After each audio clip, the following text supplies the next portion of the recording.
Hello and welcome guys, my name is Kuldeep Singh and welcome back to O2IS academy. और आज हम लोग बात करने वाले हैं एक इम्पॉर्टेंट सेशन के बारे में जो कि होने वाला है एचपीएस के मेंस एग्जामिनेशन के बारे में। ठीक है, सो एचपीएस का जो एग्जामिनेशन है हम लोग का जो मेंस है that will be coming on 17th of the नवंबर। 17 नवंबर से जो हम लोगों ने हम लोगों को जो है टेंटेटिवली शेड्यूल दे रखा है कि हम लोग को मेंस पे बैठना है। 5-6 दिन का ये एग्जाम होने वाला है जिसमें कि एक सबसे इंपॉर्टेंट आपका सेक्शन जो निकल के आता है that is your essay portion. ठीक है जी, and it is very very important and very very essential. ठीक है जी, इट्स एन इम्पेरेटिव कि आपको जो है एक बहुत अच्छा एसे लिखना होता है। मैटर ऑफ फैक्ट 2 एसे लिखने होते हैं और जिस करके आपको जो है you can get a very good marks. If you get good marks in in in your essay portion then it again solidifies. ये क्या करता है, आपको सॉलिडिफाई कर देता है आपके चांसेस को as far as the HS mains is concern. ठीक है जी, सो अगर हम देखा जाए ओवरऑल 100 मार्क्स का ये पेपर है और अगर आप इसमें जो है बहुत अच्छा स्कोर करते हैं, एवरेज जो मार्क्स आते हैं यहाँ पे like 40 to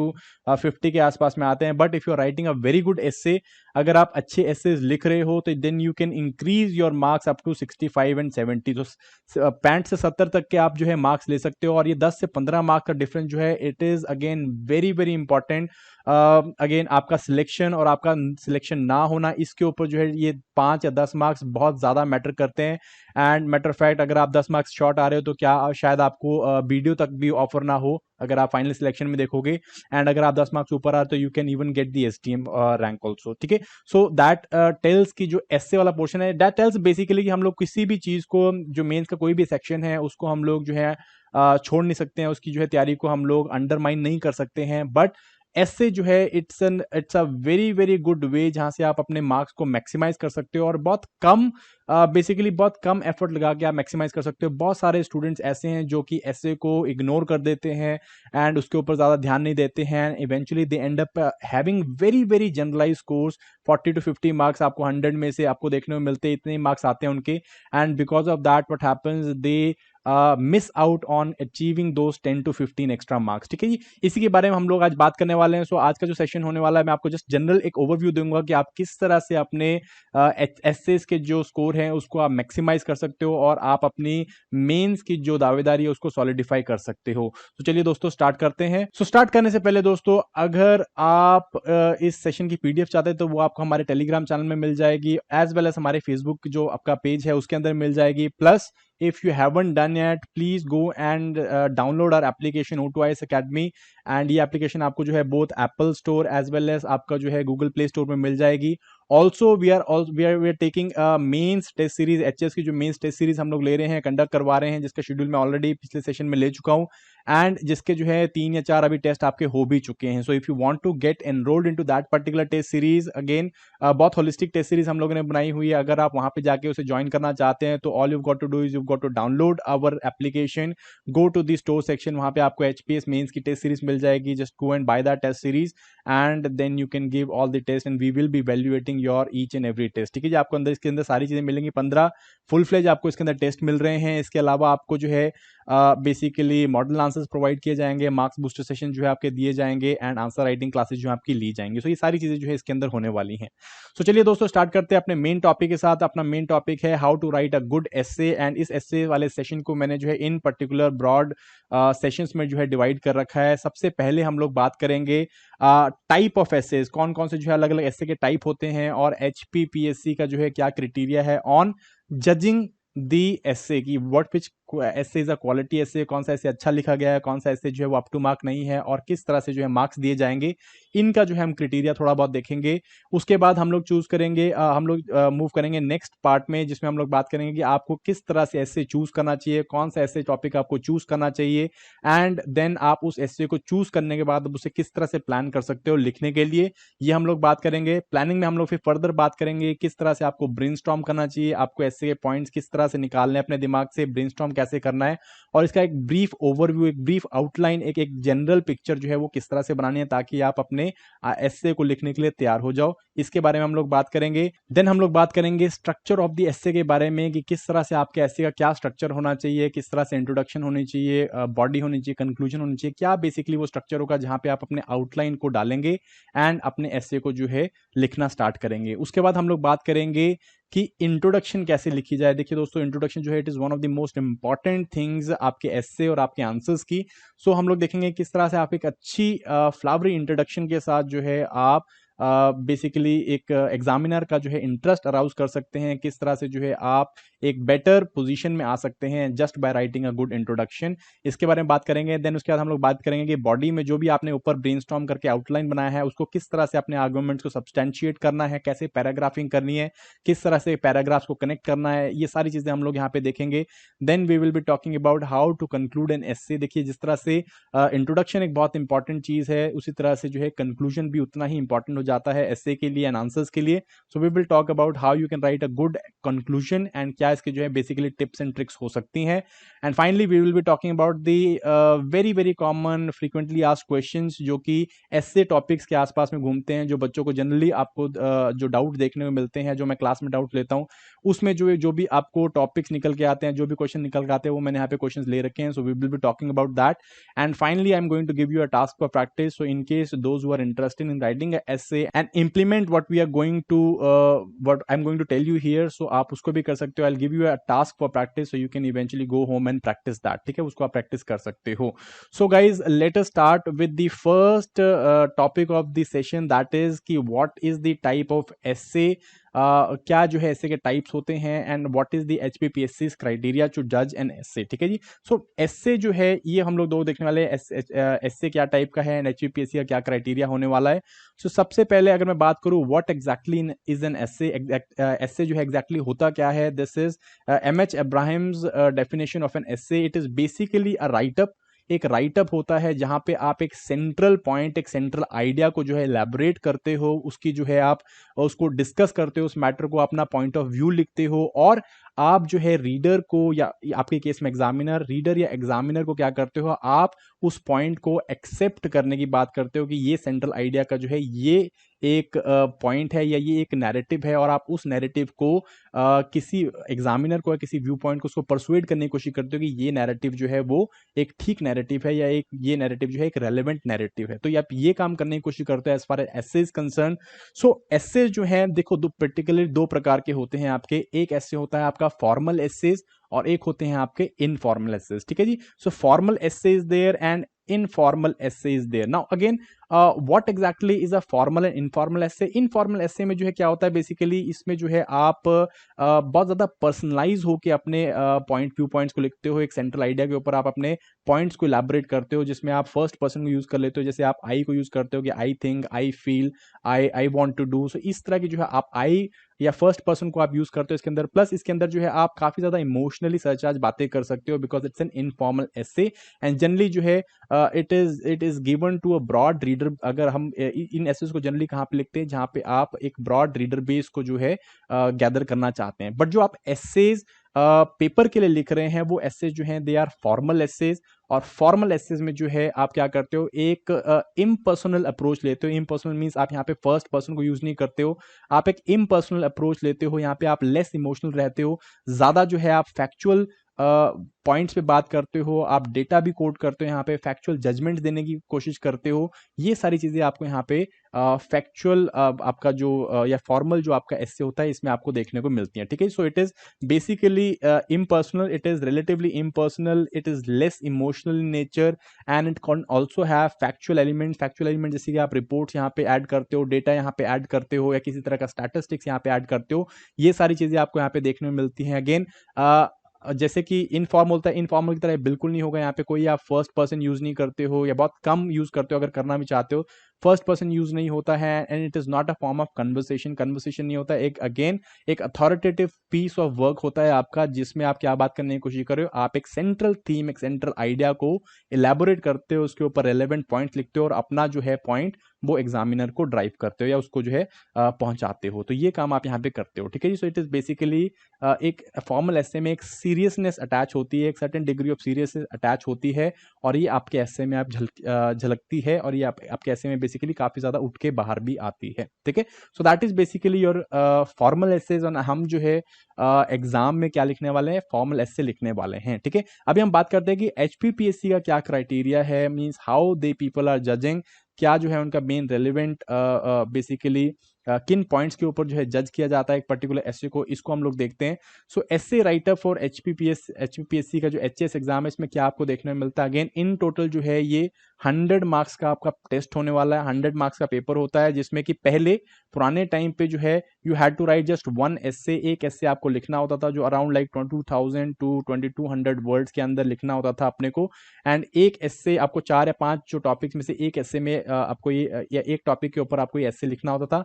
but now from recent times क्या हुआ है, अब ये 2 सेक्शन में डिवाइडेड आता है, ए एंड बी सेक्शन में, और जिसमें आपको 4-4 चॉइसेस दी होती हैं दोनों साइड में, और आपको जो है एक एसए को दोनों साइड से लिखना होता है। सो टोटल जो है आपको 2 एसेज लिखने होते हैं of 50 marks each. So 50 marks each जो है आपको ऐसे लिखने होते हैं, एंड इसके लिए आपको जो है 3 घंटे का 3 आवर्स का टाइम जो है वो दिया जाता है। नाउ वी हैव, सिंस हम लोग देख रहे हैं कि बहुत ज़्यादा अनप्रिडिक्टेबिलिटी चल रही है एचपीपीएससी में इस एग्जाम में स्पेशली, सो हम लोग we can not rule out any of the basically इस तरह की हम लोग कोई भी पैटर्न को हम लोग निगेट नहीं कर सकते हैं। So we should be practising both long essays as well as short essays. जो शॉर्ट एसे हैं आपके, जो आपके 50 मार्क्स है, उसमें आपको 900 वर्ड के आसपास में ऐसे लिखना है, जबकि लॉन्ग एसे जो है वो 2000 से 2500 वर्ड का हो सकता है, 1800 से 2000 से 2500 वर्ड हो जाते हैं। ठीक है, सो ये अगेन जैसे अनप्रिडिक्टेबिलिटी हम लोग देख रहे हैं, तो इसका हम लोग दोनों तरफ से जो है अपनी टेस्ट सीरीज में भी हम लोग यही काम कर रहे हैं, हम लोग दोनों तरह के एसेज पूछ रहे हैं, सो दैट एक स्टूडेंट है या एक एस्पिरेंट है उसे पता हो कि अगर सिंगल एक ऐसे आ जाए तो उसको कैसे डील करना है, और अगर 2 ऐसे कैसे आएंगे तो उसको कैसे डील करना है। ठीक है, so this is going to be there as far as the essay portion is concern, ये आपसे पूछा जाएगा। एंड किस तरह के ऐसे आएंगे वो मैं भी आपको आगे अगले सेक्शन में बताता हूं। But let us talk about the criteria of judging an essay write up. किस तरह का जो है क्राइटेरिया एचपीपीएससी ने रखा हुआ है, जो कि बहुत ही क्लियरली एग्जाम पेपर या क्वेश्चन पेपर के ऊपर ही आपको देखने को मिल जाता है, क्वेश्चन पेपर के ऊपर आपको लिखा हुआ मिल जाएगा। And this is that they require a piece of write up, वो राइटअप इन्हें चाहिए जहां पे रेलेवेंट एंड ऑर्डरली प्रेजेंटेशन किया हुआ है आइडियाज का, बहुत ही ज्यादा रेलेवेंट ऑर्डरली प्रेजेंटेशन है आइडियाज का। ठीक है, ऑर्डरली प्रेजेंटेशन मींस हैपहैजर्ड नहीं है, एक जो है स्ट्रक्चर है हैपहैजर्ड नहीं है, कि आपका जो एक प्रायोरिटी बेसिस का एक फ्लो होना चाहिए, एक लॉजिकल फ्लो होना चाहिए, एक कोहेरेंसी होनी चाहिए आपके एसे के अंदर, एक एप्ट फॉर्मेट होना चाहिए, वो ये लोग देख रहे हैं। एंड एक आइडियाज जो है आपके वो हैपहैजर्डली अरेंज नहीं होने चाहिए, उन्हें प्रॉपर अरेंजमेंट चाहिए। ठीक है जी, एप्टनेस ऑफ फॉर्मेट, जो आपका एसए का फॉर्मेट है उसका एप्ट होना चाहिए, एक्सप्रेशन करेक्ट होना चाहिए। एक्सप्रेशन करेक्ट होना चाहिए मींस आप जो है you should be able to express whatever idea that you are taking या whatever idea that you are expressing in a particular paragraph, जिस पैराग्राफ में आप ये आइडिया को एक्सप्रेस कर रहे हैं, you should be able to do it correctly. That means you should be able to do it with a good grammatical sense, and it should not be haphazard. ठीक है, haphazard नहीं होना चाहिए, plus originality of the thought. That means एक एसे के ऊपर आपका जो थॉट है वो ओरिजिनल होना चाहिए, and they are requiring something new, है ना। एक चीज होती है जिसे कहते हैं हम लोग नॉवेल्टी। सो नॉवेल्टी होनी चाहिए आपके एसे में। That means you should B exploring those realms in that particular idea, जो टॉपिक के ऊपर इस तरह के आप आइडियाज, इस तरह के जो है आप चीजों को बाहर निकालें जो कि रेयर हैं एंड जो कि आपके एसे को स्टैंड अप आउट करती हैं। ठीक है, सो इन बेसिस में आपका जो है एसे को जज किया जाता है। सो बेसिकली अगर मैं इसे शॉर्ट तरह में बताने की कोशिश करूँ, सो कोहेरेंसी, आपके एसे में कोहेरेंसी जज की जाती है, आपके एसे में लॉजिकल फ्लो जज किया जाता है, कितना लॉजिकल फ्लो आपके एसे में आ रहा है। देन इसके अलावा जो है नॉवेल्टी जज की जाती है, मीन्स कितना न्यूनेस है आपके आइडिया में। एंड ऑल दोस, इसके साथ साथ जो है आपका ग्रामेटिकल सेंस जो है वो भी थोड़ा बहुत चेक किया जाता है। सो ये सारी चीजें जो है एक एसे में देखी जाती है, एग्जामिनर ये चीज देखता है, एंड इस चीज के बेसिस पे आपको जो है बेटर मार्क्स दिए जाते हैं। ठीक है, तो अब हम लोग बढ़ते हैं अपने नेक्स्ट सेक्शन की तरफ। दिस इज कि how you should B choosing an essay, कौन सा एसे चूज करना चाहिए, और जिस एसे को आपने चूज किया है तो उसको किस तरह से प्लान करना है। ठीक है, इसके बारे में हम लोग बात करेंगे। So let's move towards the next portion, choosing and planning an essay. Now सबसे पहले हम लोग आते हैं चूजिंग एन एसे। ठीक है, अब हम बात करते हैं जो आपको ऑप्शंस मिलेंगे या जो चॉइसेस मिलेंगी आपको एसेस की, वो किस तरह की चॉइसेस होने वाली हैं। तो इन बेसिस में हम लोग एसेस को जो है कैटेगराइज करते हैं। जैसे कि अगर मैं एसे को कैटेगराइज करने की कोशिश करूँ तो ब्रॉड कैटेगराइजेशन होगी। जैसे कि पहला आपका एसे है फिलोसॉफिकल एसेस। ठीक है, फिलोसॉफिकल जो एसेस होते हैं उसमें जनरली आपको ब्रॉडर फिलोसॉफिकल टॉपिक्स के ऊपर जो है पूछा जाता है। जैसे कि अगर मैं बात करूँ, कोई पर्टिकुलर कोट दे देगा, कोई फिलोसफिकल कोट मिल जाएगा आपको, जैसे अगर कुछ एग्जांपल लेना चाहें तो कि इस तरह का कोट दे देंगे कि you can change your life by changing your attitude. इस तरह की जो चीज़ को आप दे देंगे, सिंगल कोट है, उसके ऊपर आपको बोलेंगे कि ऐसे लिखें। या आपको जो है इस तरह का टॉपिक दे देंगे जिसमें बात की होगी, जैसे एरिस्टोटल का कोट है, we are what we repeatedly do, then excellence then is not an act but an habit. इस तरह की चीज़ें दे देंगे। या गांधी जी का कोई कोट निकाल के दे देंगे, जैसे कि poverty is a worst form of violence. So ऐसे कुछ टॉपिक्स जो है आपको देखने को मिलते हैं फिलोसॉफिकल एसेस में, और ये जो है ओपन एंडेड एसेस होते हैं। They are open ended essays. Open ended essays means यहाँ पे कोई एक पर्टिकुलर आप जो है, ओपन एंडेड का मतलब है इसमें कोई भी एक सेंट्रल आइडिया नहीं है। बेसिकली आप जो उस कोट से या उस थीम से, उस पर्टिकुलर टॉपिक से जो भी आपकी समझ निकल के आती है, आप उस तरह से उस आंसर को लिख सकते हैं, उस तरह से अपने जो है पॉइंट्स को इलैबोरेट कर सकते हैं। सो इसमें जो है काफ़ी ज़्यादा विंडो होती है, आपको काफ़ी ज़्यादा आप इनोवेट कर सकते हो, काफ़ी ज़्यादा जो है आप इसके ऊपर जो है नया जो है अपना मटेरियल डाल सकते हो। बट अगेन ये जो है डबल एज सॉर्ड होती है। फिलोसॉफिकल एसेस अगर आप इसके साथ जस्टिस नहीं कर पाओगे, बड़ा ही ब्लैंड सा या ब्लंट सा ऐसे लिखोगे आप, तो क्या होगा, आपको नंबर कम मिलेंगे। और अगर आप बहुत अच्छा ऐसे लिखोगे तो आपको नंबर भी काफ़ी ज़्यादा मिलते हैं। ठीक है, सो कुछ लोग जो है फिलोसॉफिकल एसेस में बड़े ही मास्टर्स होते हैं, सो वो जो है जनरली फिलोसॉफिकल एसेस ढूंढ रहे होते हैं जब उनके इस तरह के टॉपिक्स आते हैं। Then next one is your socio economic essays. Now ये एसेस जो है बहुत जनरली आपको देखने को मिलेंगे किसी भी जो है एग्जाम में, जैसे यूपीएससी के एग्जाम में या फिर आपका स्टेट सर्विस के एग्जाम में, आपको इस तरह के ऐसे ज़्यादा देखने को मिलते हैं। ये जनरली जो है समाज के अलग अलग जो है दबके, या समाज के जो है में बहुत सारे जो स्ट्रक्चर है, हम लोगों का सोसाइटी का स्ट्रक्चर है, सोसाइटी के अलग अलग सेक्शंस हैं, उनके ऊपर जो है ये ऐसे पूछे जाते हैं। जैसे कि अगर मैं बात करूं, वल्नरेबल जो ग्रुप्स हैं हमारे देश में, इनके ऊपर क्वेश्चन पूछ लेंगे। जैसे कि एसटीज के ऊपर पूछ लिया, या फिर जो है एससीज के ऊपर पूछ लिया कि अनटचेबिलिटी अभी भी एग्जिस्ट करती है कि नहीं करती है। विमेन के ऊपर पूछ लिया कि जेंडर एम्पावरमेंट जो है वो हो रही है कि नहीं हो रही है। या बेसिकली इस तरह से पूछ लेंगे, जैसे एक यूपीएससी का मुझे याद आ रहा है टॉपिक आया था कि if the development is not engendered it is endangered. ठीक है ना। सो इस तरह के टॉपिक्स पूछ लेते हैं जहाँ पे एक पर्टिकुलर वल्नरेबल ग्रुप, जैसे कि चिल्ड्रन, विमेन, इस तरह से कुछ कोई टॉपिक्स आ जाएगा। या फिर कोई सोशियो इकोनॉमिक टॉपिक पूछ लेंगे, जैसे कि आपका आपका बेसिकली सीलिंग इफेक्ट है, ग्लास सीलिंग इफेक्ट है of women in the economic sector. So इस तरह के क्वेश्चन आपको देखने को मिलते हैं। और इसमें जो है स्पेशली जो सोशियोलॉजिकल बेंड रखते हैं या सोशल आइडियाज़ के ऊपर ज़्यादा जो है ध्यान रखते हैं, स्पेशली जो न्यूज़पेपर में इस तरह के टॉपिक्स के ऊपर काफ़ी फोकस करते हैं, वो ये एसेस को जो है ज़्यादा मज़े से करते हैं। ठीक है जी। So then is your so political governance based essays आपको देखने को मिलते हैं। पॉलिटिकल या गवर्नेंस बेस्ड एसेस में आपको जनरली जैसे आईआर के रिलेटेड, कोई जियो पॉलिटिक्स के रिलेटेड ऐसे आ गया, या फिर कोई जो है आपको गवर्नेंस के रिलेटेड ऐसे आ गया कि जैसे गुड गवर्नेंस जो है इट इज़ अ की टू डेवलपमेंट। इस तरह के कोई टॉपिक पूछ लिया, या फिर कोऑपरेटिव फेडरलिज्म के ऊपर कोई टॉपिक आ गया। इस तरह के जो एसेज हैं they are generally categorise as political and governance based essays. और ये जो है जनरली क्या होते हैं, थोड़े से स्पेसिफिक होते हैं, थोड़े से जो है ब्रॉड नहीं होते। जैसे हमने फिलोसॉफिकल एसेज देखे या सोशल एसेज देखे, ये कंपैरेटिवली ब्रॉडर होते हैं।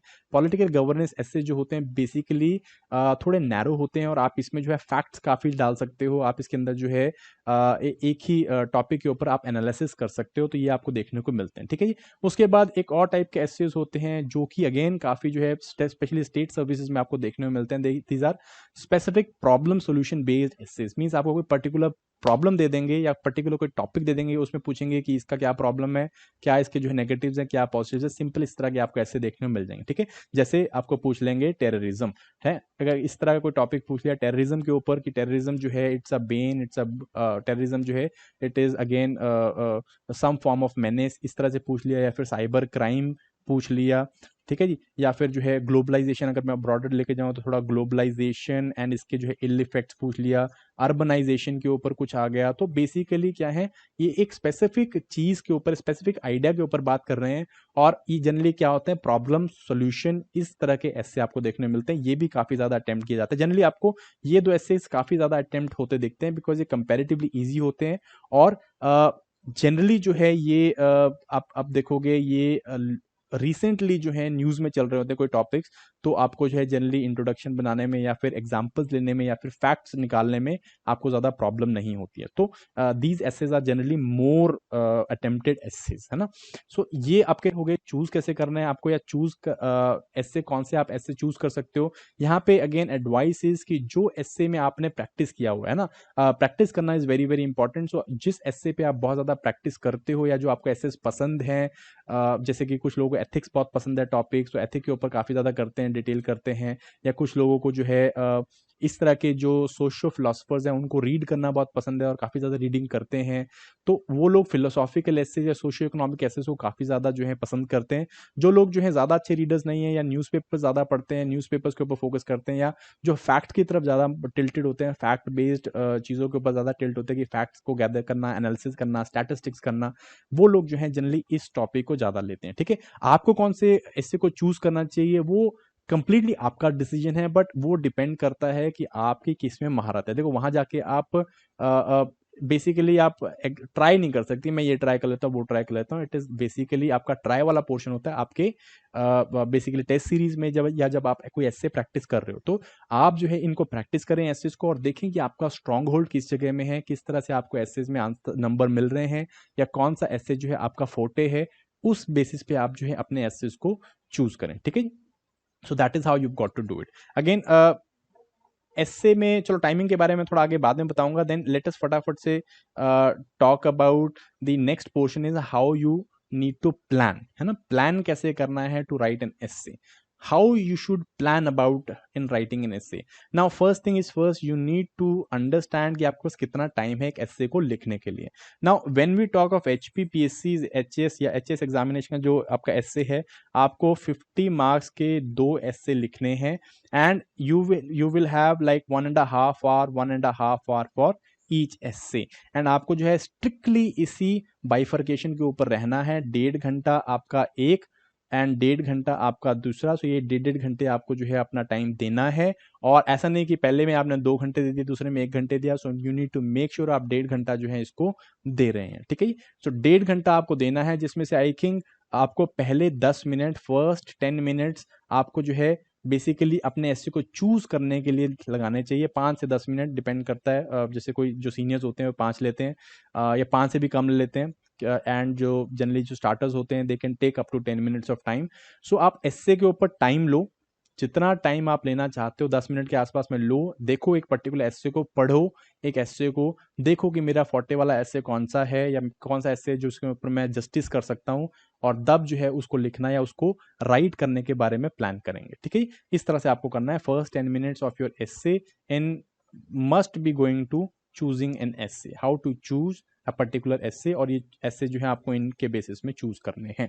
ठीक है, देन इज योर प्लानिंग, है ना। प्लानिंग कैसे करनी है, प्लानिंग में then next step is once you have chosen your particular essay, आपने चूज कर लिया है वो एस्से को, अब आपका मेन काम क्या है, अब आपका मेन काम is to plan about that essay, कि मैं इतने बड़े एस्से को 900 वर्ड, चलो स्टिल थोड़ा छोटा है, बट अगेन 1000 वर्ड के आसपास के एस्से को you will have to plan, because आपको जो है रेलेवेंट पॉइंट्स, इंपॉर्टेंट पॉइंट्स को लॉजिकली अरेंज करना है, ताकि वो कोहेरेंसी भी दिखाए, लॉजिकल फ्लो भी दिखाए, और आप अपने आइडिया को एग्जामिनर तक पहुंचा भी पाओ इन अ गुड मैनर। ठीक है, सो इसके लिए क्या है, आपको बेसिकली 3 स्टेप्स करने होते हैं। पहला स्टेप जो है it is to understand an essay, ये बहुत ज्यादा जरूरी है, बहुत ज्यादा बेसिक बात है, और 90% of the aspirants they fall for this trap, they don't really understand what is essay all about. Essay क्या चीज के ऊपर पूछा गया है, क्या है वो एस्से, क्या उसका सेंट्रल थीम है, what is the brief idea और what is the basic idea of that essay.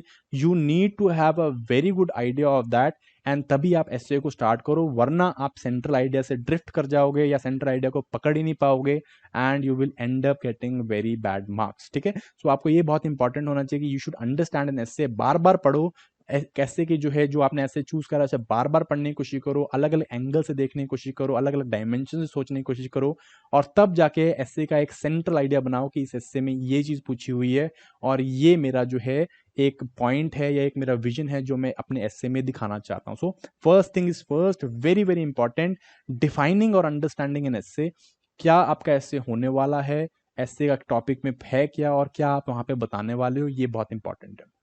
Second thing is आपने ये कर लिया। Second thing is about brainstorming. अब आपको 900,000 वर्ड में लिखना है, that means you must have lots and lots of points. और ये पॉइंट जो है आपको अलग अलग डायमेंशंस में दिखाने हैं, अलग अलग इसके जो है एंगल्स दिखाने हैं। इसके लिए आपको सबसे इंपॉर्टेंट चीज़ है ब्रेनस्टॉर्म करना। ब्रेनस्टॉर्म करने से क्या होगा, आपके दिमाग में जितने भी पॉइंट्स हैं या आपके जितना भी आपने इस टॉपिक के ऊपर पढ़ा होगा वो आपको जो है एक लॉजिकल मैनर में जो है दिखने लग जाएंगे। एंड देन जो है आप उनको क्या कर सकते हो, प्रॉपरली अरेंज कर सकते हो, उन्हें लिख सकते हो। ठीक है, वेरी वेरी इंपॉर्टेंट ब्रेनस्टॉर्मिंग। इसके ऊपर मैं आगे जो है थोड़ा बात करने वाला कैसे करनी है। एंड देन थर्ड इज उसका जो है आउटलाइन को डिवाइस करना। Means basic outline is basically what, outline is एक ब्रीफ जो है बिग पिक्चर निकाल के लेके आना कि आपके टॉपिक का बिग पिक्चर ये है। और जैसे कि मैं बात करूं, जैसे हमने टॉपिक बोला था अभी कि without development, without development is, if development is not engendered it is endangered. Engender का मतलब क्या हुआ कि इट इज बेसिकली अगर इसमें जेंडर हम लोग ऐड नहीं करेंगे या जेंडर जो है विमेन को अगर हम लोग ऐड नहीं करेंगे, विमेन को उसका हिस्सा नहीं बनाएंगे डेवलपमेंट का, तो वो जो है एंडेंजर हो जाएगी डेवलपमेंट। तो ब्रीफली आपको क्या करना है, इसमें अंडरस्टैंड करना है कि it is talking about development and is talking about women and how women's role is very very important in development. उसके बाद आपको ब्रेनस्टॉर्म करना है कि विमेन जो है कहाँ कहाँ पे इसमें योगदान दे सकती है और कहाँ कहाँ पे इनका योगदान आ रहा है और कहाँ कहाँ पे इनका योगदान नहीं आया है। And all these things we are going to talk. And then finally एक ब्रीफ आउटलाइन जो है हम लोग को डिवाइस करनी है, जिसमें हम लोग बात करेंगे कि ये मेरा जो है एस्से होने वाला है, ये मैं सेंटर आइडिया रखूंगा और इस तरह से मैं लिखूंगा कि विमेन जो है वो डेवलपमेंट, अगर उनमें उनको डेवलपमेंट में रखा जाए तो वो बहुत जो जो डेवलपमेंट है बहुत ज़्यादा अच्छी हो सकती है। इसमें हम बात करेंगे कि क्यों अभी तक क्यों नहीं हो रही है, विमेन को अभी तक क्यों नहीं रखा गया है, जहाँ जहाँ पे रखा गया वहाँ पे कैसे चेंजेस आए हैं और कैसे रख सकते हैं। तो एक ब्रीफ आपका जो है आउटलाइन इस तरह से बनेगा। So that is how you need to plan an essay, choose an essay and then plan an essay. ठीक है, so first thing we are going to talk about is, इस तीन में जो है this is most important, is brainstorm कैसे करना है। ठीक है, this technique is very very important, how you need to brainstorm your essay. And when we are brainstorming the essay you should take a lot of time, है ना।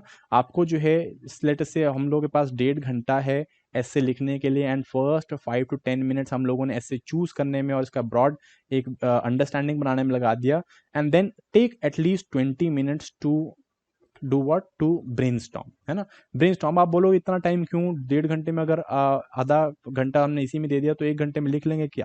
Answer is yes, you can, you all you need to write take is like 45 minutes you require to write in 1000 word ऐसे, 100,000 word के ऐसे लिखने के लिए आपको 45 minutes चाहिए।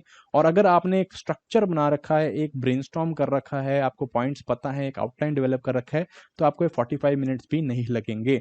सो ये पोर्शन ज्यादा इंपॉर्टेंट है एज कंपेयर टू लिखना। सो मेक श्योर आप ये पोर्शन को जो है ज्यादा फोकस करना है इसके ऊपर, ताकि आप एक अच्छे इंपॉर्टेंट पॉइंट्स को हाईलाइट कर सको। Now how do we brainstorm. ठीक है, ब्रेनस्टॉर्मिंग का मतलब बेसिकली क्या है, हम यहाँ पे क्या करें, अलग अलग डायमेंशंस निकाल के लेके आ रहे हैं एक पर्टिकुलर टॉपिक की। मैं कहाँ पे कौन से टॉपिक में किस तरह से बात करूंगा, क्या क्या चीजें मैं हाईलाइट करने वाला हूँ, ये सारी चीजें इसके अंदर होनी चाहिए। ठीक है, सो 3 बेसिकली इसके रूल्स होते हैं, रूल्स तो नहीं कह सकते, 3 बेसिकली जो है इसके सेक्शंस है, 3 बेसिकली इसके एस्पेक्ट्स है जहां पे आप अलग अलग डायमेंशन निकाल सकते हो अपने एस्से की। First thing is your temporal dimension या टेम्पोरल एनालिसिस। ठीक है, आप ब्रेनस्टॉर्म करते हुए हमेशा अपने टॉपिक को टेम्पोरल स्केल में जरूर आंकना है। टेम्पोरल स्केल इज लाइक कि हम लोग बेसिकली क्या कर रहे हैं, हम लोग टेम्पोरल एनालिसिस ले रहे हैं कि पास्ट में कैसा था, पास्ट में कैसा था, प्रेजेंट में कैसा है एंड फ्यूचर में कैसा होगा। पास्ट, प्रेजेंट एंड फ्यूचर हम लोग ये इसके अंदर एनालिसिस लगा सकते हैं। ठीक है, so this is temporal analysis. जैसे कि अगर एक टॉपिक आ जाए, एक टॉपिक लेते हैं हम लोग, education as it should be. ठीक है, education as it should be, कि एजुकेशन जो है वो कैसी होनी चाहिए, आपके हिसाब से कैसी होनी चाहिए। तो आप उसमें टेम्पोरल एनालिसिस ले सकते हो कि पास्ट में गुरुकुल्स होते थे, पास्ट में एजुकेशन ऐसी थी, प्रेजेंट में ऐसी है और हमें फ्यूचर में ऐसी चाहिए। तो इस तरह से आप एनालिसिस कर सकते हो और ये आपको एनालिसिस काफी ज्यादा क्या देगा, मल्टी डायमेंशनैलिटी देगा कि आप जो है पास्ट, प्रेजेंट एंड फ्यूचर पे भी बात कर सकते हो। Then is second portion is sectoral analysis. ठीक है, ये बेसिकली करेंगे क्या, ये जो मैंने आपको एनालिसिस बता रहा हूँ, टेम्पोरल, सेक्टोरल, ये सारी चीजें करेंगे क्या, ये आपके एस्से को मल्टी डायमेंशनैलिटी देंगी, पहली बात। और दूसरी बात ये क्या करने वाली है, ये आपके दिमाग में जो इतनी सारी इंफॉर्मेशन छुपी हुई है, जो आपने इतनी सारी पढ़ के प्री में पढ़ा, मेंस में पढ़ा, न्यूज़पेपर रोज पढ़ रहे हो, जो इन्फॉर्मेशन यहाँ पे छिपी हुई है उसको जो है बाहर लेके आएंगी, उसको जो है वो फूड फॉर थॉट की तरह काम करेंगी, वो इन्फॉर्मेशन आए और अपनी जगह जो है वो सेट हो जाए। तो ये काम इंपॉर्टेंट है। एंड इसके लिए क्या है, this is sectoral analysis. Sectoral analysis में हम लोग क्या करते हैं, we take a technique called as pastels.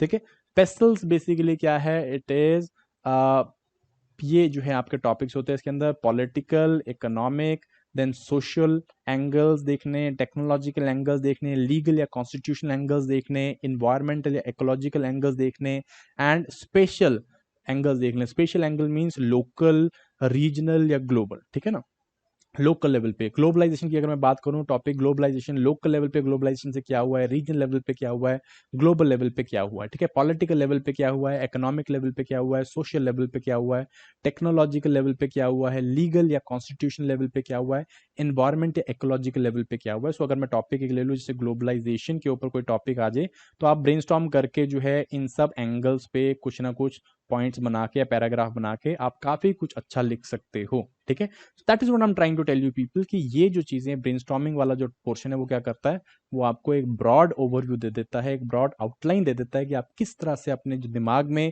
इतनी इंफॉर्मेशन बसी हुई है उसको आप कैसे निकालो और कैसे जो है उसको यूज कर सकते हो। ठीक है, सो ये जो है आपके, this is again second is pastel techniques. और जो मैंने आपको पीछे एक स्पेशल टॉपिक बताया था, स्पेशल टाइप ऑफ एसे बताया था, अगर आप वो एसे लिख रहे हो, जैसे प्रॉब्लम सॉल्विंग एसेज बोलते हैं, प्रॉब्लम या सोल्यूशन टाइप एसेज बोलते हैं, उसके लिए आप ये भी यूज कर सकते हो, प्रॉब्लम सोल्यूशन एनालिसिस यूज कर सकते हो। फॉर इंस्टेंस इसमें क्या होता है, कंसेप्ट एवोल्यूशन की, कोई पर्टिकुलर प्रॉब्लम है उसका क्या है, या कोई पर्टिकुलर टॉपिक है उसका एवोल्यूशन कैसे था, कंसेप्ट क्या था उसका, एवोल्यूशन कैसे हुआ, बेनिफिट क्या है उसके प्रेजेंट में, प्रॉब्लम्स क्या है उसके प्रेजेंट में, और सोल्यूशंस क्या हो सकते हैं उसके। ठीक है, सो आप इस लेवल पे भी बात कर सकते हो, इस एस्पेक्ट पे भी बात कर सकते हो। जनरली ये जो फैक्ट बेस्ड एसेज होते हैं, जैसे इसमें कोई प्रॉब्लम के बारे में बात कर रही तो आप उनमें ये पर्टिकुलर टॉपिक्स या ये पर्टिकुलर ब्रेनस्टॉर्मिंग कर सकते हो। ठीक है, सो अगेन ये तीनों आपको जो है बहुत डिटेल में दिमाग में छाप के रखने हैं कि ये इस तरह से मुझे क्या करनी है, ब्रेनस्टॉर्मिंग करनी है। ये हर कोई भी टॉपिक आता है वो आप इस इन इन लेवल्स पे, अगर आप इन लेवल्स पे आप एनालिसिस करोगे उनका, तो आपको काफी पॉइंट्स मिल जाएंगे। ठीक है, अब आपने पॉइंट्स बना लिए, पॉइंट्स आपके पास आ गए हैं, रहता पूरा फैल चुका है, अब उसको क्या करना है, आपको समेटना है। ठीक है, समेटना बहुत जरूरी है, समेटोगे नहीं तो क्या होगा, कुछ नहीं कर पाओगे।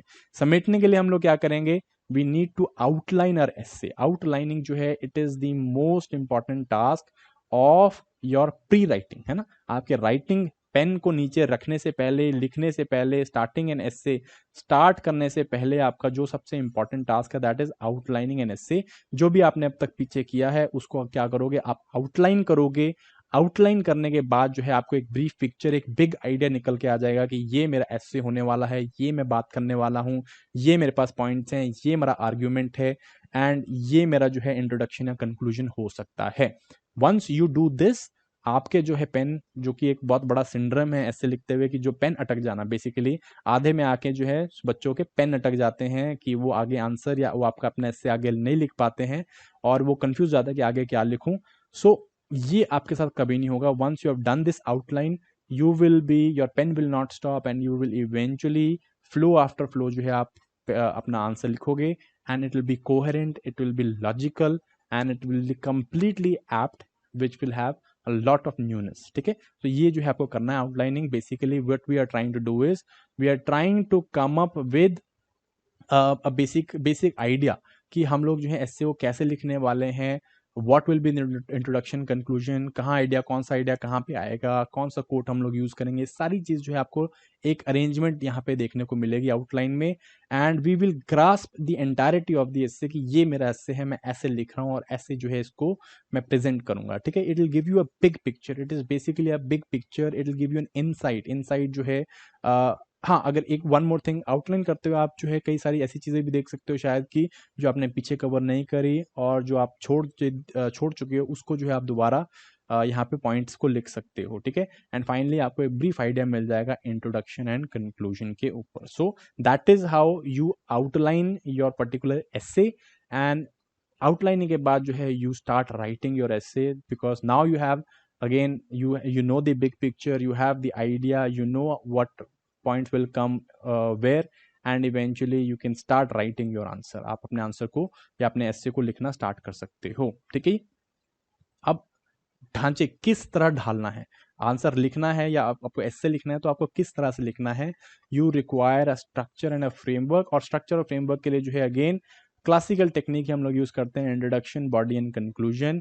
Introduction should come first and this should be like around like you can say 5 और 6 आप जो है सेंटेंसेस का इंट्रोडक्शन दे सकते हो, एंड देन उसके बाद you come with the body where you point out all the main dimension जो आपने बनाई हुई है। पैराग्राफ वाइज आप जो है इसको लिख सकते हो, every paragraph should have a single point, and then you can talk about the conclusion. Conclusion is again आपका जो है 3 से 4 सेंटेंसेस में भी 5 सेंटेंसेस का आपका कंक्लूजन हो सकता है। ठीक है, very very important, introduction, body and conclusion ये आपको देना जो है it is very very very important. ठीक है, so let us just talk about these things only, फटाफट से हम लोग इसके बारे में बात करते हैं। सबसे पहली बात है इंट्रोडक्शन। देखो जी, इंट्रोडक्शन जो है it is one of the most important parts of your essay. ठीक है, इसका मैं आपको एक बहुत अच्छी बेसिकली एक एग्जांपल देता हूँ, एक चीज के साथ रिलेट करता हूँ। ठीक है जी, अगेन आप बहुत भूखे हैं, है ना, you are hungry, and then आप जो है डिनर के लिए जाते हैं किसी रेस्टोरेंट में और आप जो है स्टार्टर्स ऑर्डर करते हैं। अगर वो स्टार्टर्स आपको अच्छे नहीं लगेंगे तो आपको जो है डिनर की आपकी भूख मर जाएगी, आप उस डिनर को जो है बड़े बेमन से करेंगे and you will never give a good review of that particular restaurant. ठीक है जी, same thing is with essay. Examiner भूखा है, एग्जामिनर को जो है एक अच्छा एस्से उस टॉपिक के ऊपर एक कुछ अच्छी चीज आपको परोसनी है, और अगर आपका स्टार्टर वो अच्छा नहीं है तो आपके नंबर अच्छे नहीं आने वाले हैं, ये तो श्योर शॉर्ट बात है। ठीक है, so introduction is like a starter of the menu. Menu का जो है स्टार्टर है, and starter has to be bang on. ये जो है आपका अच्छा होना चाहिए, टू दी पॉइंट होना चाहिए, टॉपिक को जो है बहुत क्लियरली दिखा दे, एंड सबसे इंपॉर्टेंट बात है it should develop an interest on the reader. Reader के माइंड में जो है एक इंटरेस्ट निकल के आए, इंटरेस्ट हो जाना चाहिए उसको, एक क्यूरियोसिटी हो जानी चाहिए कि आगे जो है ये लड़का या ये एस्पिरेंट क्या लिखने वाला है। तो that is what introduction is all about. Bland introduction लिखोगे तो आपको ज्यादा अच्छे नंबर नहीं मिलते, but if your introduction is very good here you will get very good marks. ठीक है, जीएस से जो है यहाँ पे डिफरेंस हो जाता है। जीएस में introduction they don't need to be very flowery, to the point आप इंट्रोडक्शन कर सकते हो, but in essay your introduction must be good, it must have a lot of interest generating points, and it should be pointing towards the topic। ये दिखा रहा हो कि आगे, ये दे रहा हो विजन की आगे जो है इस एस्से में ये सारी चीजें आने वाली हैं, तो एक इंटरेस्ट जाग जाएगा, तो एग्जामिनर आपका बहुत डिटेल से एस्से पढ़ता है। ठीक है, सो बेसिकली इंट्रोडक्शन का गोल क्या है, it is to arouse readers interest on the topic, and it should not be confusing at all. जो टॉपिक दिया हुआ है उसके ऊपर जो है प्रॉपरली क्लैरिटी दे, so that an examiner knows that what he should expect in the rest of the essay। ठीक है, अब इसको कैसे करना है, ठीक है, बोल तो दिया ऐसे ऐसे लिखना है या इंट्रोडक्शन ऐसे लिखना है, हाउ टू डू इट और how to go about it, so what are the techniques. ठीक है, again tried and tested technique बताऊंगा आपको जो कि बहुत इजीली मास्टर की जा सकती हैं।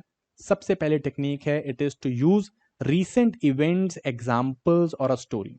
ठीक है, very very easy, and number 1 rank पे भी ये रखूंगा कि first you should always go about this, always start your essay with recent events, example और स्टोरी। और क्योंकि इससे जो है इंटरेस्ट जनरेट हो जाता है। रीसेंट इवेंट्स जैसे कोई एग्जाम्पल ले, हम लोग जो है अगर बात करें, let us take some example, अगर हम लोग विमेन की एम्पावरमेंट की बात करते हैं तो you can take some recent events. ठीक है ना, जैसे कि कोई इंसिडेंट आप ऐसा ले सकते हो जहाँ पे बता रहा है कि विमेन एम्पावरमेंट नहीं हो रही है। ठीक है, या यू कैन ऑलवेज टॉक, जैसे रीसेंट अगर विमेन एम्पावरमेंट की बात करते हैं तो यू कैन ऑलवेज से, देखो हम लोगों ने women now they become a fighter pilots also, they are capable of doing everything।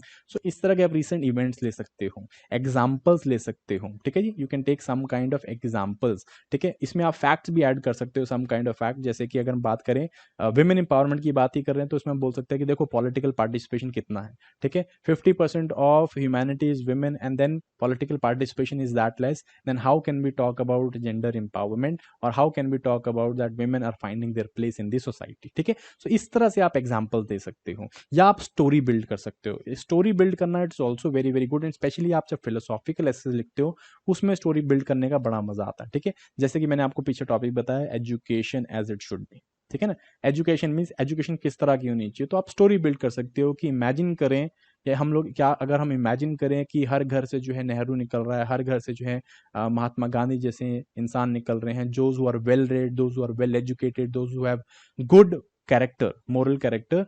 सो देखो सोसाइटी कहाँ पे चली जाएगी, समाज कहाँ पे चल जाएगा, समाज से ईवल जो है वो खत्म हो जाएंगे। सो अच्छी एजुकेशन का काम यही है कि हर घर से जो है एक नेहरू, एक आपका जो है गांधी, एक नेहरू, या फिर इस तरह के जो है महान लोग निकले। सो that is this kind of story that you can make, है ना। इस तरह जैसे एक और एग्जांपल लेते हैं, आर्टिफिशियल इंटेलिजेंस, है ना, आजकल काफी इंपॉर्टेंट या काफी रेलेवेंट टॉपिक है आर्टिफिशियल इंटेलिजेंस। सो इसको अगर हम देखें कि आर्टिफिशियल इंटेलिजेंस जो है इसको अगर मैं एक स्टोरी में बांधना चाहूँ तो आप ये भी इस तरह कर सकते हैं, कह रहे अगर हम लोग सोचें we are getting up in the morning and जो है हर चीज़ आप जो है आपको पता है, आपके कंप्यूटर को पता है कि आपको किस तरह का ब्रेकफास्ट चाहिए, वो आपके मूड को जानता है।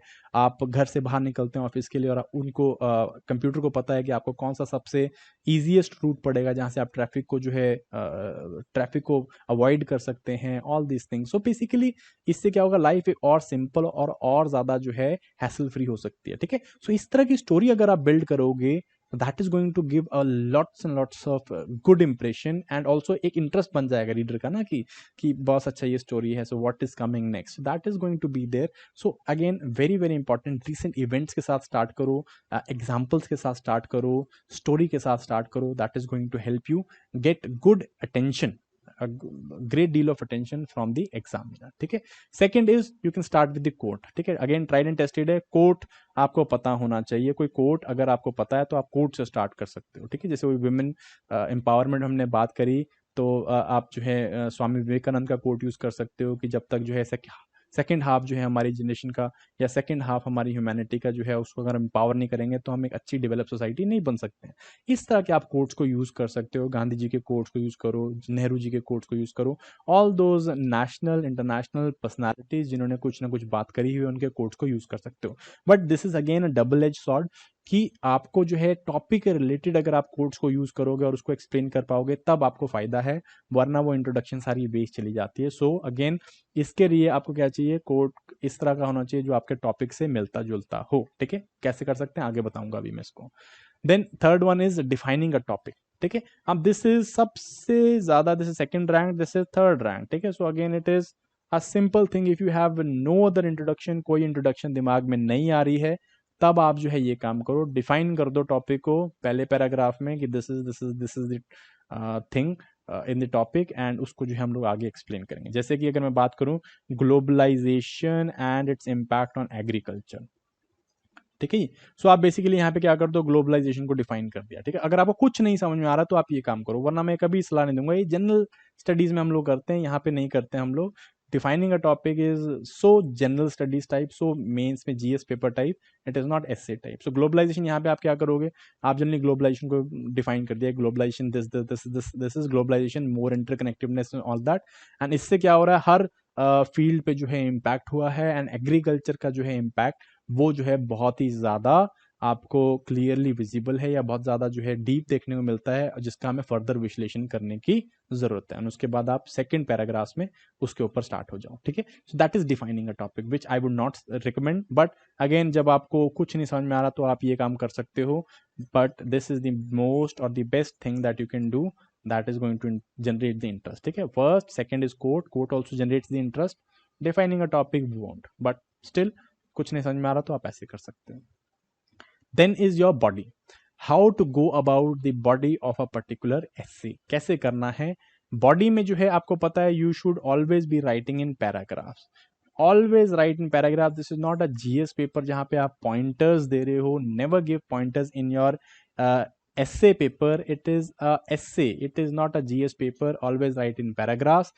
The paragraphs must be very very proper paragraphs होने चाहिए, and every paragraph must have a central argument. Do not, I repeat, do not add two arguments, three arguments, एक आइडिया, दो आइडिया, तीन आइडियाज को आप ऐड नहीं करो एक ही पैराग्राफ में। एक paragraph should be devoted to a single point only, ठीक है। जैसे इकोनॉमिक एम्पावरमेंट ऑफ वुमेन है ना, जेंडर एम्पावरमेंट की बात कर रहे थे पीछे, तो इकोनॉमिक एम्पावरमेंट की बात कर सकते हो। तो उस सेंट्रल उस आइडिया में आप इकोनॉमिक एम्पावरमेंट की ही बात करो कि ऐसे ऐसे ऐसे से ये हो सकता है, ठीक है।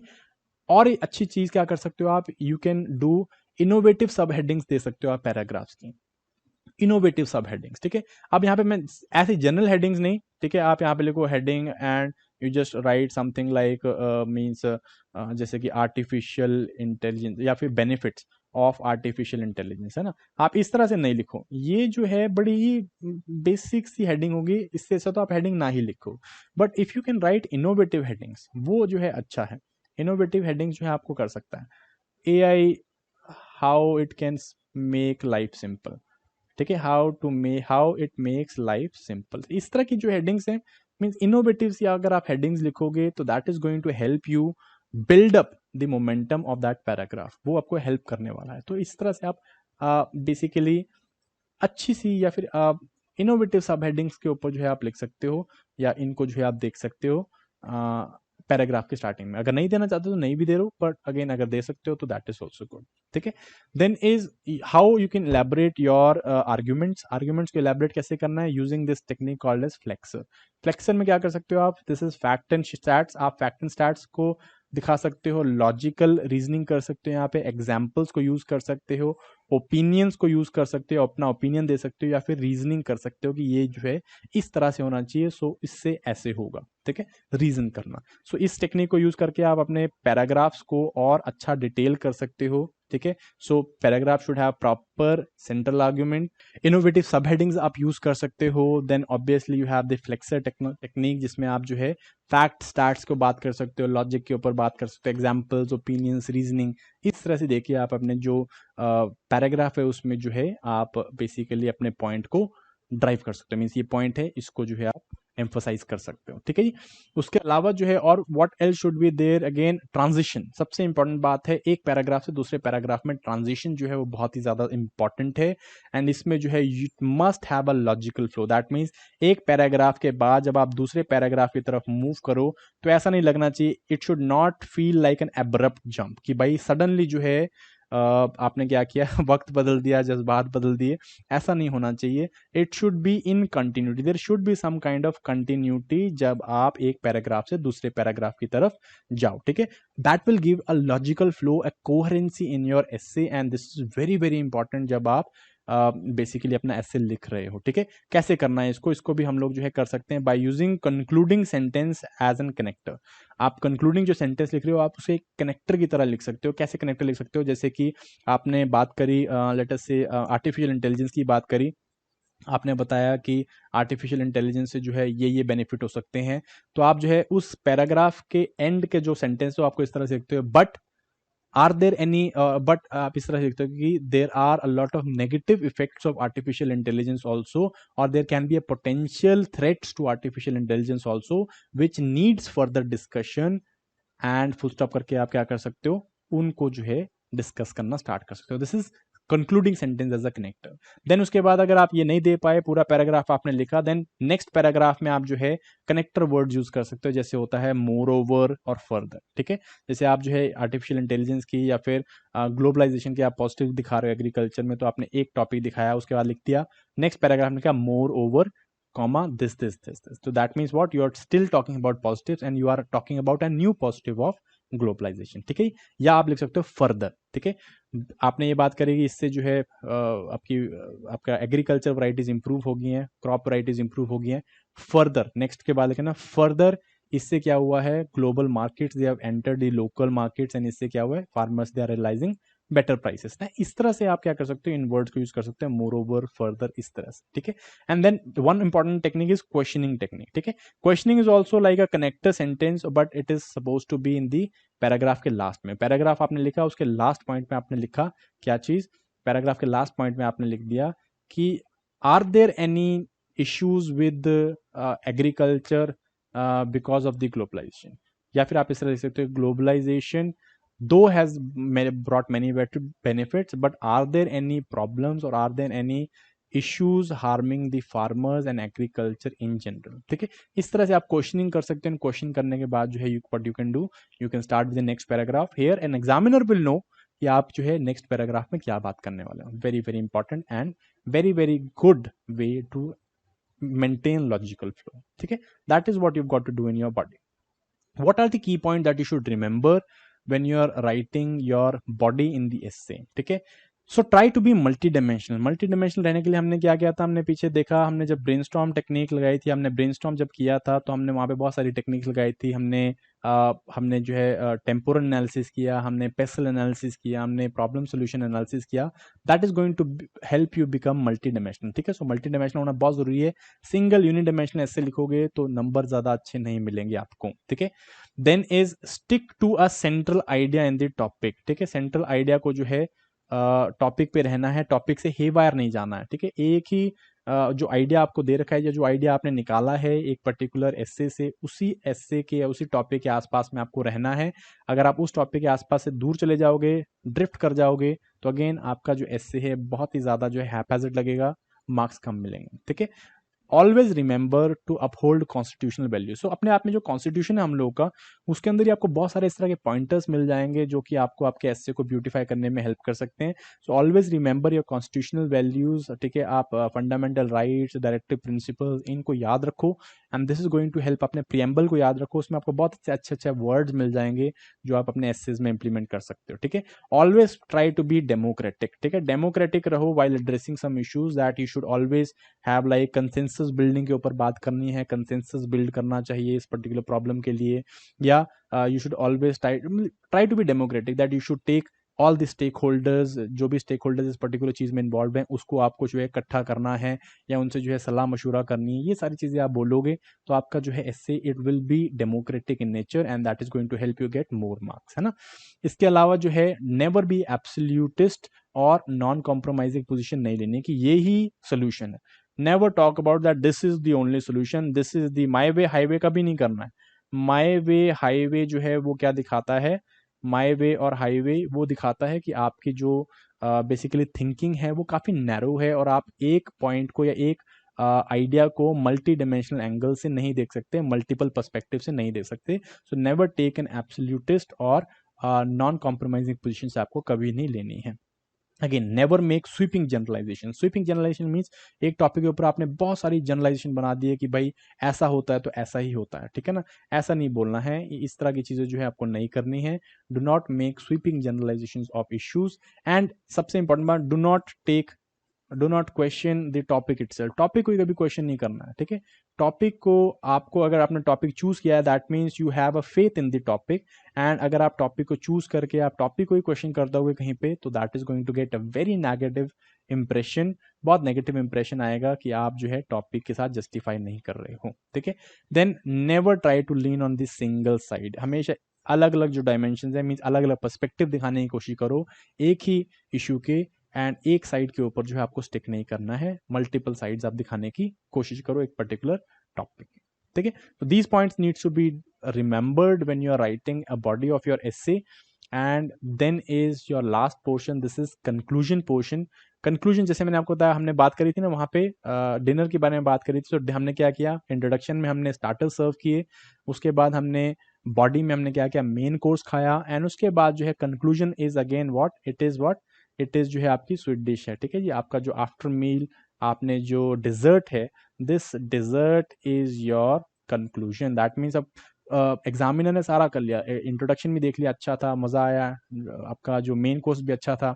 Now comes dessert. Dessert is that it should be something which should give a fulfilment, एक सेंस ऑफ फुलफिलमेंट, एक सेंस ऑफ जो है कंप्लीशन आना चाहिए एग्जामिनर को, कि उसने जो ये ऐसे पढ़ा उसको एक लॉजिकल एंड पे आपने पहुंचाया है। अगर आप ऐसा कर सकते हो, that is going to help you get very good marks. So conclusion में आपके एस्से में क्या होना चाहिए, conclusion should always have a positive outlook and a futuristic outlook. ठीक है, आपको जो है एक ब्रॉड एक विजन देनी है, एक फ्यूचरिस्टिक विजन जो है प्रोवाइड करना है, एक पॉजिटिव आउटलुक देना है, एक ओवरऑल जो है आपको एक पॉजिटिविटी प्रोवाइड करनी है इन योर कंक्लूजन वाला पार्ट। ठीक है, it should be silver lining in the cloud. Means अगर आपने बता दिया कि सोल्यूशन प्रॉब्लम ये है, ये इश्यूज हैं, but there should be silver lining in the clouds, है ना, कि भाई ऐसा जरूर है। ठीक है, इंडिया में पॉवर्टी जरूर है, बट इंडिया जो है प्रोग्रेस कर रहा है, इंडिया ने ये किया है, ये जो है हम लोग स्कीम्स लेके आए हैं, एंड अगर हम इनको अर्नेस्टली अप्लाई करें तो इंडिया जो है वो ग्लोबल पावर बन के जो है निकल सकता है। तो ऐसी चीजें आप बात करोगे, फ्यूचरिस्टिक विजन रखोगे। एआई के ऊपर अगर मैं बात करूं तो फ्यूचरिस्टिक विजन रखना है आपने, कि जैसे कि अगर there are lot of negative effect जो कि निकल के आ सकते हैं एआई से, बट अगर साइंस जो है वो ओवरऑल गुड और बैड नहीं होती है, इंसान उसे अच्छा या बुरा बनाते हैं, तो आर्टिफिशियल इंटेलिजेंस को अगर अच्छे इंसान या अच्छी थिंकिंग के साथ, अच्छे माइंडसेट के साथ यूज़ किया जाएगा तो it is going to be very good for our society. तो ऐसी चीज़ को आपको जो है दिखाना है, it should be futuristic, it should have a positive outlook and it should clearly and concise होना चाहिए जितना हो सके। ठीक है, टेक्निक्स के बारे में बात करते हैं कैसे कर सकते हैं। पहली चीज़, सबसे ईजी टेक्निक है समराइज करना।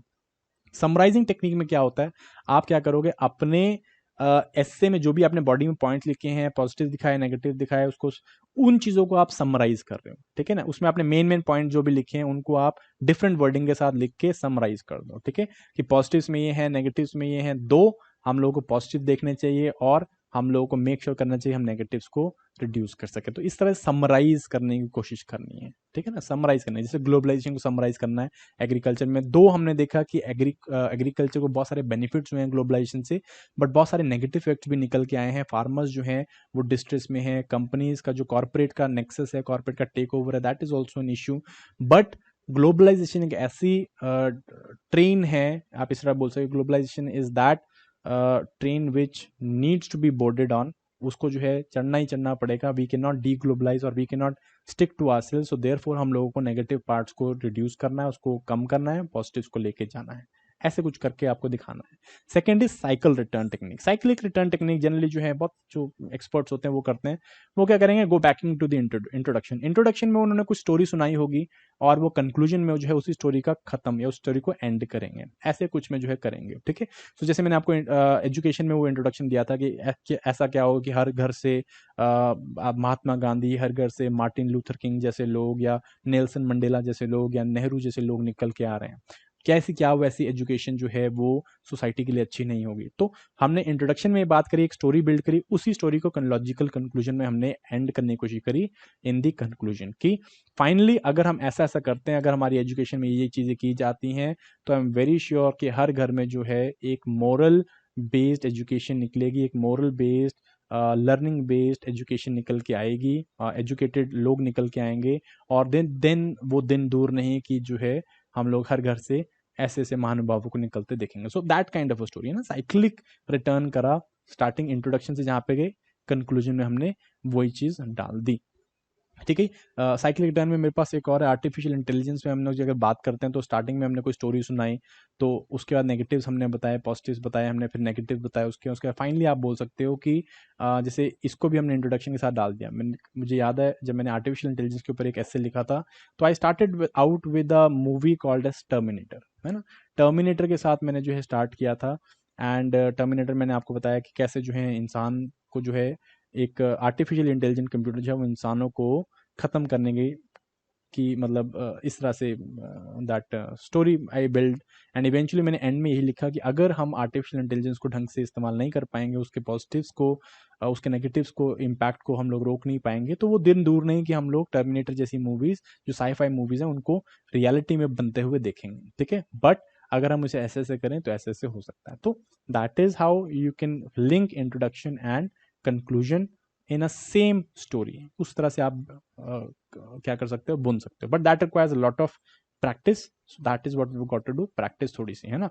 Then finally is add ons, what add ons that you can do in your conclusion वाले पोर्शन में so that you look positive, you look futuristic and you look cool, है ना। Cool लिखने के लिए सबसे पहले हमेशा फ्यूचर कोर्स ऑफ एक्शन को ट्राई करो, आप एक वे फॉरवर्ड दो, एक फ्यूचर कोर्स ऑफ एक्शन दो। That means that will tell कि you are a problem solver, है ना, आपको प्रॉब्लम पता है, सोल्यूशन पता है and you know how to move ahead, ये काम आपको पता है, तो ये आपका झलकता है। Second is adding an interesting personal comment और कोई रीसेंट एनेक्डोट, कोई छोटी सी स्टोरी, कोई इस तरह का कमेंट आप यहाँ पे डाल सकते हो। जैसे मैंने आपको बताया वो टर्मिनेटर वाला मैंने डाला, तो इस तरह की चीज़ें आप यहाँ पे डाल सकते हो। That is going to help you out. उसके अलावा जो है सबसे इंपॉर्टेंट, आप फ्रेजेस भी ऐड कर सकते हो ना, किसी स्पीच का कोई पर्टिकुलर है आप ऐड कर सकते हो। ठीक है जी, on the stroke of midnight, जैसे जवाहरलाल नेहरू जी की बहुत फेमस आपका जो स्पीच है इन दी 1947 15 अगस्त को, उसको आप लिख सकते हो। तो at the stroke of the midnight आप यूज़ कर सकते हो, कोट्स यूज़ कर सकते हो, कोई प्रबर्व्स यूज़ कर सकते हो, जैसे संस्कृत के बहुत सारे प्रबर्व्स हैं। आजकल मोदी जी बहुत सारे प्रबर्व्स यूज़ करते हैं, तो आप उसको यूज़ कर सकते हो। वासुदेव कुटुंबकम यूज़ कर सकते हो। ठीक है, हर साथ हर सबका साथ सबका विकास, इस तरह से आप चीज़ें यूज़ कर सकते हो।